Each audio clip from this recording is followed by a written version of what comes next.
Waalaikumsalam Mas Fihan. Asik anak ibu peluk. Tahu tuh Bu, Al udah kayak anak kecil aja. Emang masih kecil kan? Kalian ini ya. Gini. Aku soalnya pengen ngobrol penting nih. Nanti buka puasa aku pengen dimasakin banyak dan enak banget. Tenang aja, ibu masakin kesukaan kalian. Ingatlah jangan berlebihan seperti surat Al-A'raf ayat 31. Ya udah, nanti ibu masakin kesukaan kalian deh. Oke. Bu, nanti aku sama Al jalan-jalan sore ya. Sekarang aja deh. Soalnya kan nanti kalau sore Pak Ustadz mau dateng, mau ngajar ngaji. Tumben kayak inget. Jemur bunga dulu Wah, ganteng sekali bunganya.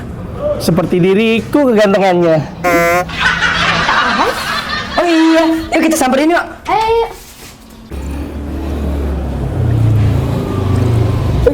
Ada Pak Ahong nih.